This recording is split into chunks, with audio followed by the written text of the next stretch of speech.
Though I was originally going to do reviews for these two movies separately, but I decided to heck with, since these two got heavily dissed, get ready for a back-to-back review of the direct-to-video sequels to Sam Raimi's Darkman right now. Bad Days! Entertainment Rankings and Reviews. So greetings, my fellow YouTubers, and welcome to Big D's Entertainment Rankings and Reviews. My name is Doyle, better known to you as the Big D, and this time around I bring to you a back-to-back review of the 1995 and 1996 direct-to-video sequels to Sam Raimi's superhero flick, Darkman. Where this time Arnold Vosloo, who went on to play Imhotep in The Mummy and The Mummy Returns, takes over the role of the title character, replacing Liam Neeson. Anyway, Sam Raimi returns as executive producer, I do believe, to both of these, if I'm not mistaken. No, he was only executive producer for the second one, so forgive me, everyone. But anyway, let's start off with 1995's Darkman II, The Return of Durant, which, of course, you can find on the trilogy, which I'm going to show off again.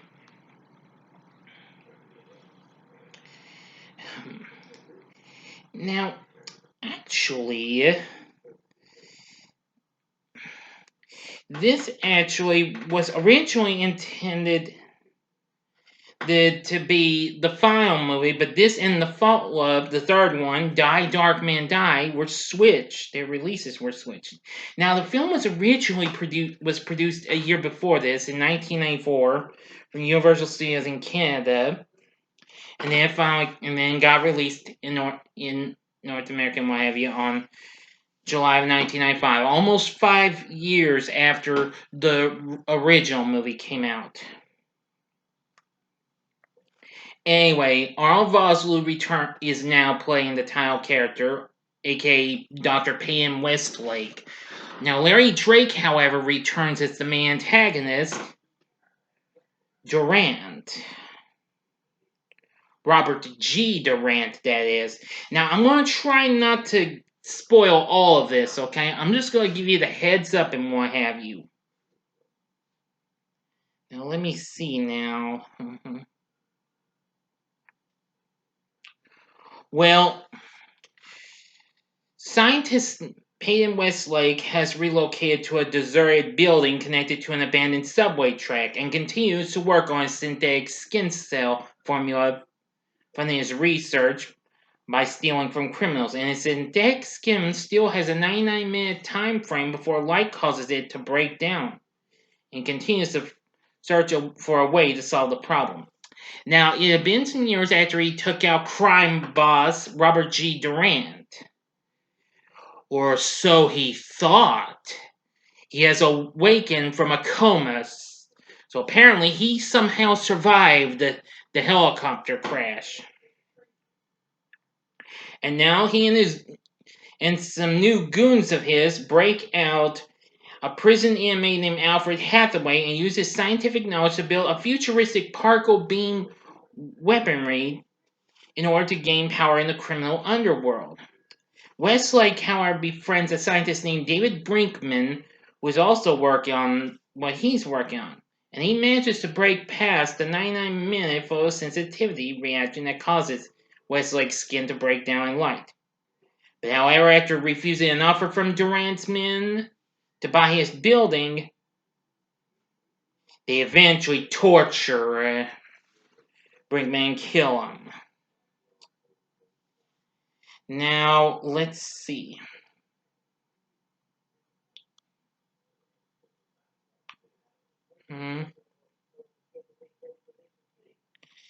Now, he apparently later meets with Brinkman's sister, who is played by Renee O'Connor, who a couple months later the same year this got released, played Gabrielle on Xena, Warrior Princess, which of course was also produced by Renaissance Pictures. Of course, that's the company that was co-owned by Sam Raimi. Anyway, and apparently a reporter named Jill Randall discovers that Westlake is still alive while investigating Durant. She befriends him, but unfortunately is later killed in a car bombing. Now, anyway, I'm going to try not to, again, I'm not going to try to give the whole movie away,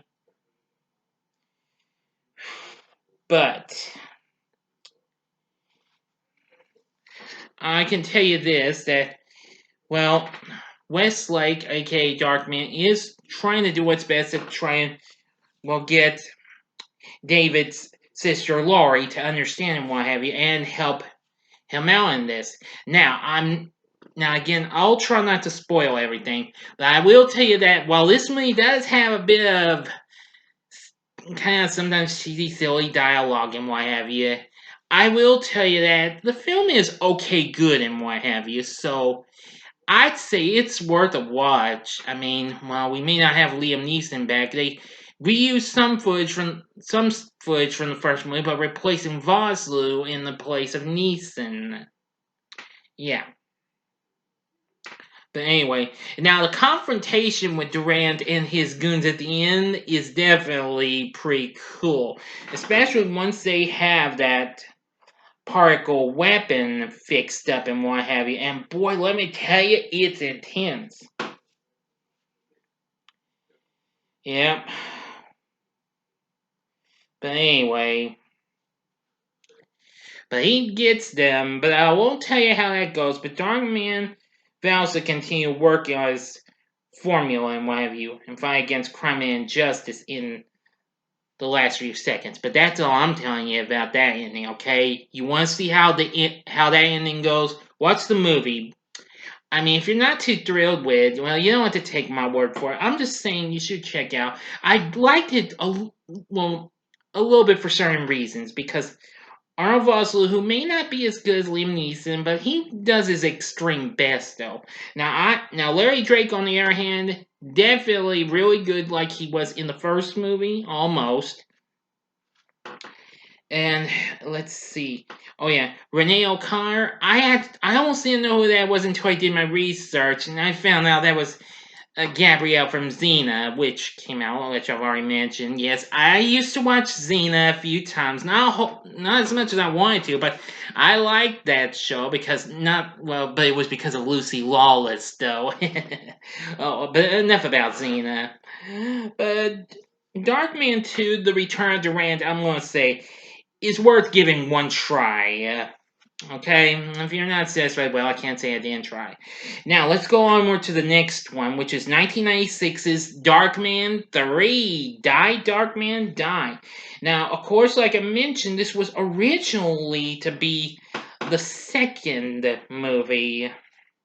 But, of course, that and Return of Durant were switched around. So, this time, Westlake stops a criminal exchange spearheaded by corrupt businessman and crime boss Pierre Rooker, who is played by Jeff Fahey. I hope that's how you pronounce it, Fahey, or well, I don't know. Anyway, and soon he is approached by Dr. Bridget Thorne, who was one of the physicians who saved Payne's life following his brutal attack at the hands of Durant, and claims that she wants to help him discover the key to his liquid skin and also repair his nervous system, allowing to regain some of his sensory loss. Well, he manages to get through this and what have you, but unfortunately, she turns against him, revealing herself to be Rooker's mistress.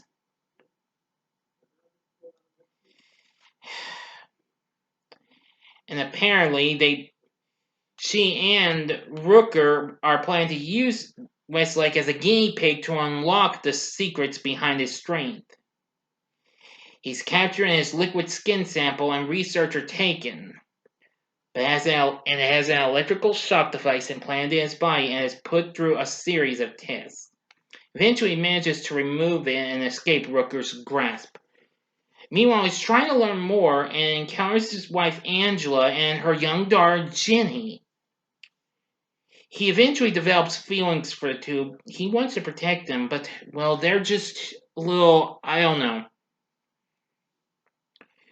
And apparently, Rooker is able to use the experiments on Westlake to create super strength formula and gives it to a gang of thugs and orders them to assassinate an idealistic district attorney at a public gathering. But boy, I'm gonna tell you now. Now, Thorne does eventually get murdered, but that's the only kind of slight end spoiler. But that's all I'll tell you. Now, I will tell you what you can expect. The final battle with Rooker and some other goons are really something, what have you. But anyway, something does happen to young Jenny in the end. Once a natural gas line ruptures.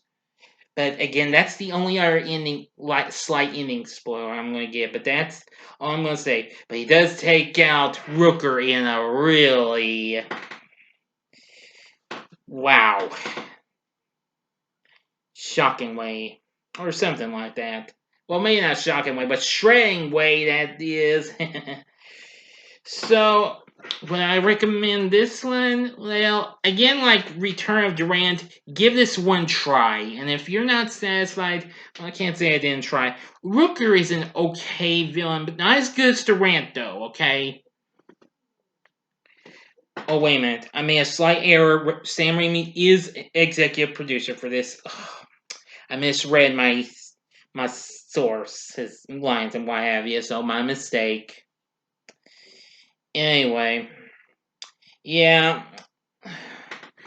But that's all I'm going to tell you on the Darkman sequels. If you want to see them, get them in the Darkman trilogy from Universal, which has been around since 2007. But hey, it did come out like almost 3 years ago from Shout Factory. Of course, it's on a special edition Blu-ray with audio commentary from the director of the movie.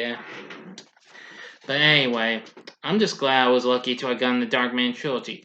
Well, Darkman 3, Darkman Die is okay, just slightly low. It's my least favorite of the series, though, but, well, it does its extreme best, though, and again, it does have some kind of silly, cheesy dialogue in some moments, but not a whole, but, well, you'll just have to see the movie. You'll see what I mean, okay?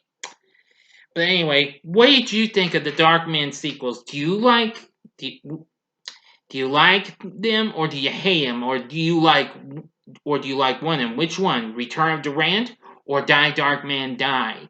Please feel free to tell me in the comment section below. If you liked the video, please consider giving the like button a clicking and subscribe to my channel as well and be a part of the Big D Nation. Join me again next time when I bring to you a review of Bill and Ted's Bogus Journey, and then I will follow up with Bill and Ted Face the Music, which is coming out tomorrow. Looking forward to it. Thanks for watching. Now, if you liked this video, check out some of these other movies and movie reviews and what have you. I'll give just a couple. In the upper left-hand corner is my review of Darkman, which I did for its 30th anniversary earlier this week. And in the upper right-hand corner is my recent review of Bill and Ted's Excellent Adventure. The bottom right-hand corner is the button you can click to subscribe. If you like reviews and rankings and all that stuff on movies, TV, music, video games, etc., then I'm your guy.